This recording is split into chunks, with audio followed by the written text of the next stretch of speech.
pessoal, eu sou o professor Fernando Castelo Branco e nesse vídeo eu quero conversar um pouco com você sobre o informativo de número 965 do Supremo Tribunal Federal, que foi publicado agora. Ele é relativo ao começo do mês de fevereiro, de 3 a 7 de fevereiro.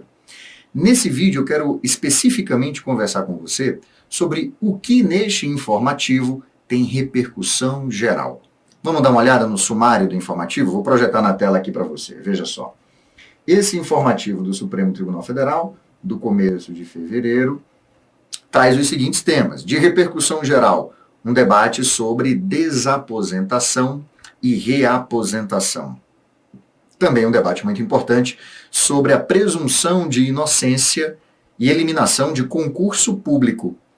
Os outros dois temas que você está vendo aí, a sustentação oral e julgamento iniciado no plenário virtual, e a imunidade tributária e exportação indireta, esses eu não vou comentar com você nesse vídeo por duas razões. Primeira razão, porque o tema da sustentação oral e julgamento iniciado no plenário virtual, esse é muito simples, eu comento aqui agora rápido com você. Quando o processo está no plenário virtual do Supremo Tribunal Federal e sai do plenário virtual para o plenário físico, reinicia o julgamento. Não continua o julgamento, ele reinicia.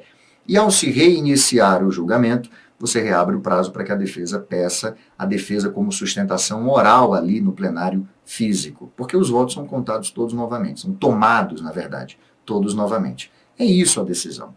E o outro caso, que é o da imunidade tributária e exportação indireta, que esse sim vai exigir um detalhamento maior, uma explicação um pouco mais aprofundada sobre o que é esse julgamento, não pode ser feito agora, porque o julgamento está suspenso, o julgamento não foi concluído ainda. Mas é uma decisão, é um julgamento sobre a imunidade tributária, se ela se estende ou não à chamada exportação indireta, que é quando uma empresa de menor porte vende o produto para uma outra destinada à exportação. Por isso se chama exportação indireta. Veja, o artigo 149 da nossa Constituição, lá no parágrafo 2º, concede uma certa imunidade tributária para a atividade de exportação. Bom, para a atividade de exportação está ok. A dúvida agora é se essa imunidade inclui a exportação indireta. Esse é o tema, só que não é um tema que está fechado. Então, nesse vídeo eu quero conversar com você especificamente sobre as duas anteriores. Essa da desaposentação e reaposentação é muito importante, eu destacaria como sendo a mais importante desse informativo, e a da presunção da inocência e eliminação em concurso público. Tá bem, então? Bom, vamos então aqui discutir primeiro o que significa essa história da desaposentação e reaposentação. Porque, veja, são dois institutos diferentes, tá certo?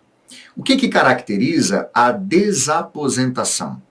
A desaposentação acontece quando alguém que já estava aposentado, veja bem, a pessoa já recebia um benefício da Previdência Social, a pessoa já estava aposentada. E estando aposentada, ela volta ao mercado de trabalho.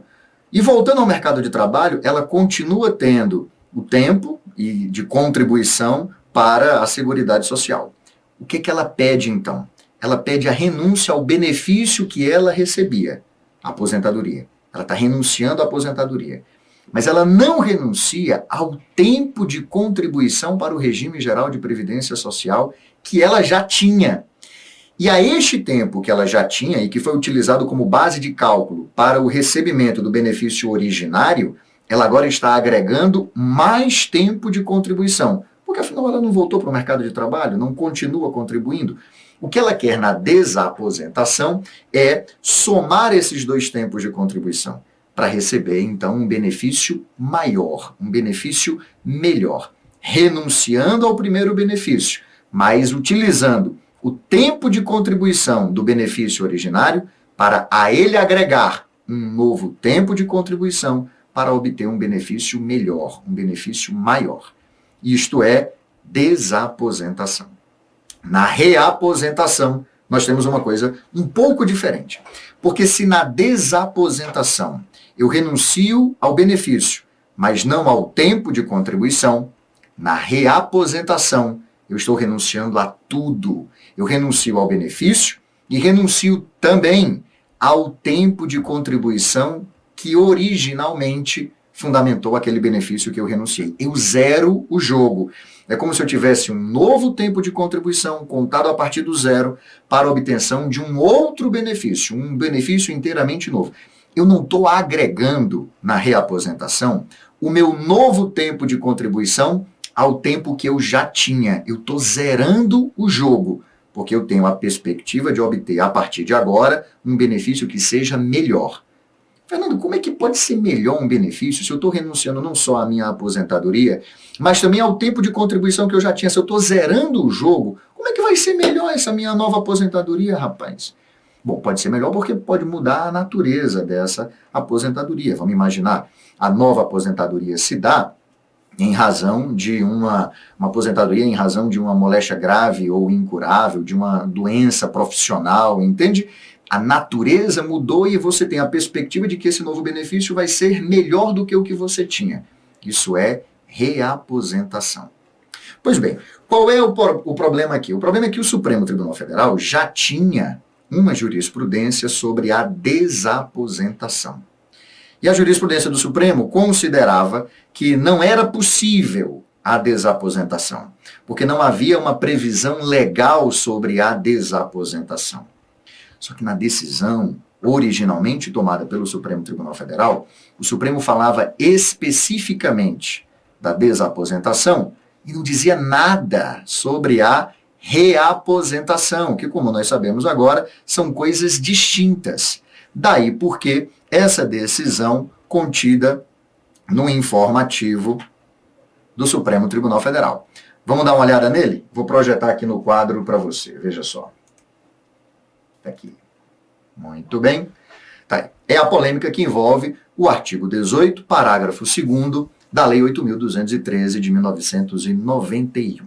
Bom, o plenário, em conclusão e por maioria, deu parcial provimento a embargos declaratórios em recursos extraordinários para assentar a irrepetibilidade dos valores alimentares recebidos de boa-fé até a proclamação do resultado desse julgamento. Garantiu também o direito daqueles que usufruem de desaposentação ou de reaposentação em decorrência de decisão transitada em julgado, também até a proclamação do resultado desse julgamento.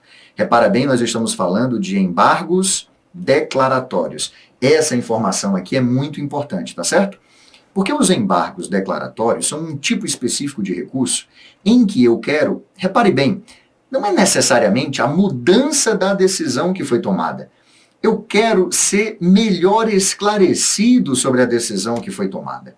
A decisão me parece que tem pontos que não estão suficientemente explicados. Existe uma lacuna, existe uma omissão, existe uma contradição na decisão que foi proferida. E eu quero, com os embargos declaratórios, que o tribunal declare, que o tribunal enuncie, que o tribunal resolva a contradição, a omissão, entende? Que foi originalmente proferida na decisão inicial.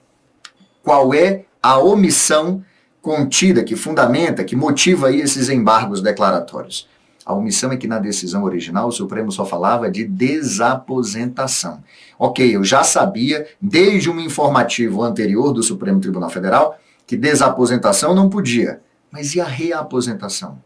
Porque, veja, se eu estou zerando o jogo na reaposentação, se eu estou renunciando não só ao benefício, mas também ao tempo de contribuição, então é possível ou não é a reaposentação? A decisão não dizia. Por isso, esses embargos declaratórios. E aí veja o que é que o Supremo Tribunal Federal decidiu. De olho na decisão.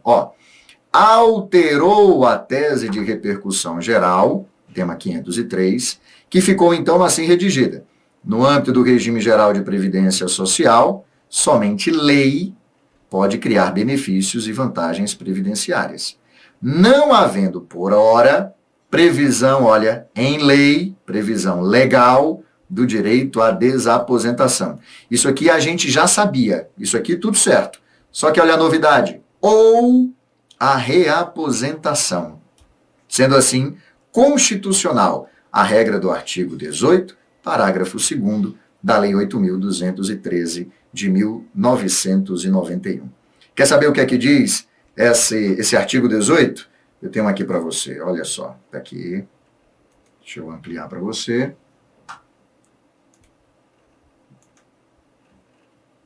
Muito bem, tá aí, ó. Isso é o que diz o artigo 18. O aposentado pelo regime geral de previdência social, que permanecer em atividade sujeita a este regime, ou a ele retornar, atenção, não fará jus a prestação alguma da previdência social em decorrência do exercício dessa atividade, exceto ao salário família e a reabilitação profissional quando empregado. Não fará jus a prestação alguma da previdência social. Bom, é por conta desse não fará jus a benefício da Seguridade Social que o Supremo, então, disse que, não havendo previsão legal do direito à desaposentação ou à reaposentação, é constitucional essa regra, não pode haver essa vantagem de natureza previdenciária. Repito aqui, olha, houve uma alteração na tese de repercussão geral que o Supremo já havia decidido, já tinha uma decisão sobre isso. Só que, repito para você, a decisão original só falava de desaposentação, os embargos declaratórios perguntaram, e o Supremo está dizendo, olha, o que valia para a desaposentação vale agora também para reaposentação. Tudo bem?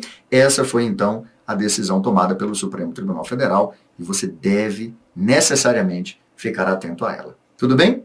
Bom, a outra decisão que eu queria comentar com você, porque também de repercussão geral, é essa que fala sobre a presunção de inocência e eliminação de concurso público. Veja bem o que é que está dizendo o Supremo Tribunal Federal nessa decisão de repercussão geral.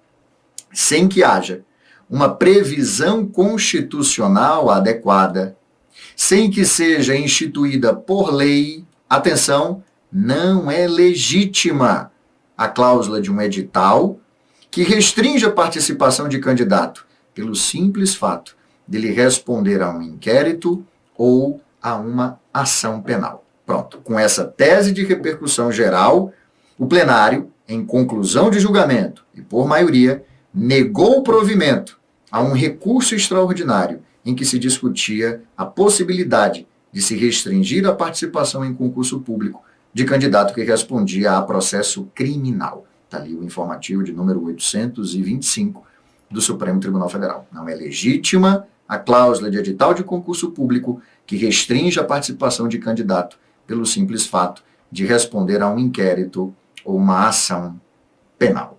Bom, aqui qual é o problema que nós temos? O problema é que nós temos dois princípios constitucionais de mesma hierarquia em aparente rota de colisão. Quais são esses dois princípios? Esses dois princípios são, por um lado, a presunção da inocência. Por outro lado, o princípio da moralidade administrativa. Todos dois expressamente previstos no texto da Constituição. A presunção da inocência você sabe, lá no artigo 5º, e o princípio da moralidade administrativa você também sabe, lá no artigo 37 da Constituição. Até onde vai a presunção da sua inocência? Ela vai até o trânsito em julgado de uma sentença penal condenatória.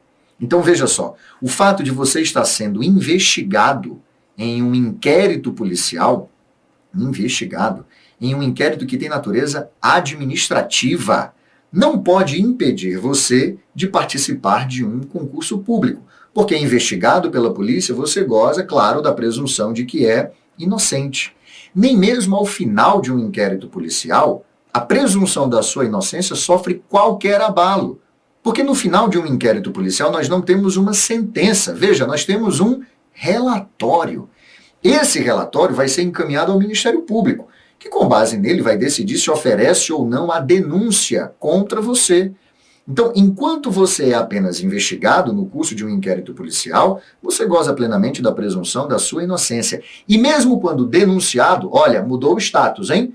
Você agora já não é mais só investigado, você é denunciado pelo Ministério Público, você ainda goza da presunção da sua inocência. Porque o Poder Judiciário, diante daquela denúncia do Ministério Público, ele não é obrigado a instaurar contra você uma ação penal. Ele vai analisar os requisitos da denúncia do Ministério Público, tá certo?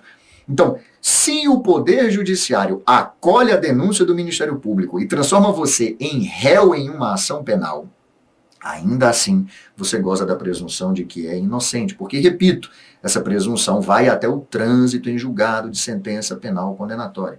Vamos lá, você foi condenado ao final desta ação penal. Muito bem, mas condenado, você ainda tem o direito de recorrer, quer dizer, a discussão não acabou ainda. Você está recorrendo da decisão monocrática, da decisão individual, a um órgão colegiado, buscando ainda defender a presunção da sua inocência. Você não pode ser considerado culpado até o trânsito em julgado de sentença penal condenatória. No entanto, qual é o outro lado da moeda? O outro lado da moeda é um mandamento constitucional de que para proteger a moralidade administrativa se faz necessário, é evidente, ter algumas regras que impeçam pessoas que possam significar um risco à moralidade administrativa de ingressar no serviço público. Aí veja o que foi que aconteceu no caso específico. É uma cláusula de edital. Não é lei, não é a Constituição, é uma cláusula do edital. Ela impediu que a pessoa que responde a um inquérito policial ou a uma ação penal possa disputar a seleção, possa disputar o concurso público, disputar o certame.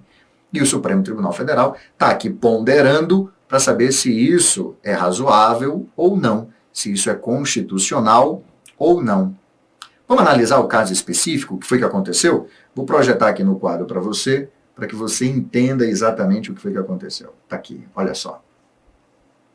Na espécie, foi inadmitida a participação de soldado da Polícia Militar do Distrito Federal, acusado pela suposta prática de um delito de falso testemunho. Está aqui, ó.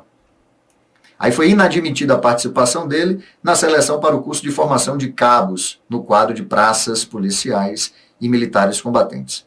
O ato de exclusão do candidato foi fundamentado no edital. Não foi fundamentado em lei, não foi fundamentado na Constituição, fundamentado em edital, que vedaria a participação do concorrente denunciado por crime de natureza dolosa. Veja, o crime dele foi de falso testemunho, certo? Mas de natureza dolosa, sem nenhuma restrição, com fundamento no edital, ele foi impedido de participar desse concurso. Aí ele ajuiza um mandado de segurança, o juiz concedeu, assegurou a matrícula dele, a frequência no curso, e depois a decisão foi mantida pelo tribunal intermediário. Pronto, mantida no tribunal intermediário, a decisão foi novamente recorrida, foi parar no Supremo Tribunal Federal. O que acontece? O ministro Luiz Roberto Barroso, então, assentou a necessidade de ponderar, uma vez que as normas têm mesma hierarquia. Tendo mesma hierarquia, a ponderação vai obedecer a 3 etapas. Esse aqui agora é o método da ponderação, certo? É muito importante que você conheça também este método. E nas 3 etapas nós temos, em um primeiro momento, identificar as normas que reclamam incidência na hipótese, no caso concreto. Bom, quais são as normas? A presunção da inocência de um lado, do outro lado a moralidade administrativa. Identificar quais são os fatos relevantes, contornos fáticos do problema. Bom, qual é o fato? Existe uma regra no edital, uma cláusula do edital, que impede a pessoa denunciada por crime de natureza dolosa de disputar o certame. Do outro lado, nós temos alguém que responde pelo crime de falso testemunho, e que ainda não está condenada. Essa pessoa reclama a sua participação no concurso, apesar de haver a cláusula do edital que a impede. Terceiro, harmonizar essas normas. Calibrar o peso de cada uma delas, restringir o mínimo possível essas normas, de modo a fazer prevalecer a solução que seja mais adequada. Bom, diante disso, o ministro Luiz Roberto Barroso apresentou 2 regras básicas para resolver esse tipo de conflito. Primeira regra, está aqui, ó. Primeira regra é a seguinte: estabelecer o parâmetro pelo qual se pode recusar alguém a inscrição em concurso público. Está aqui. É a necessidade de condenação por órgão colegiado, ou então uma condenação definitiva. Então o ministro Luiz Roberto Barroso está dizendo o seguinte: olha, é razoável proibir aquele que já foi condenado em decisão transitada, em julgado, decisão definitiva, de disputar o certame. Esse aí não pode disputar a bem da proteção da moralidade administrativa. Perfeito. Aí o Luiz Roberto Barroso está fazendo agora uma interpretação que, por analogia, estaria também impedindo aqueles condenados por órgão colegiado. De onde é que o Barroso está tirando isso? Ele está tirando da lei da ficha limpa. Ora, a lei da ficha limpa impede que você possa disputar cargos eletivos se condenado pela prática de alguns crimes, não são todos, alguns crimes, por uma instância colegiada, por um órgão colegiado. Aí o Barroso está adotando o seguinte raciocínio: bom, se a pessoa não pode disputar a eleição em virtude da condenação pela prática de determinados crimes em órgão colegiado, por que ela poderia disputar um concurso público? Então também não pode. Entende qual foi o raciocínio? De olho no quadro. Necessidade de condenação por órgão colegiado ou de condenação definitiva. Tá aí. Analogia com a lei da ficha limpa. Critério que já foi aplicado mesmo fora da seara penal, que é o que nós estamos discutindo aqui. Segunda regra. Segunda regra é a relação de incompatibilidade entre a natureza do crime e as atribuições do cargo. Não é por qualquer crime, uma vez condenado, seja decisão transitada em julgado, ou seja de órgão colegiado, não é qualquer condenação, melhor dizendo, não é a condenação por qualquer crime que pode te impedir de participar de um concurso público. Vamos lembrar do caso concreto. Nós estamos falando do crime de falso testemunho. Isso é razão suficiente para... Não é nem condenação, né? O cara está sendo denunciado pelo crime de falso testemunho. Isso é razão suficiente para impedi-lo de disputar o concurso? Bom, parece desarrazoado, parece desproporcional. Por isso, a decisão do Supremo Tribunal Federal de validar a inscrição no concurso público, tá certo? Veja que o Barroso ainda faz a seguinte consideração: para concorrer a determinados cargos, pela natureza deles, é possível, por meio de lei, por meio da cláusula do edital, por favor, por meio de lei, exigir qualificação mais estritas, mais rígidas ao candidato. O que é que o Supremo está declarando inconstitucional aqui, portanto?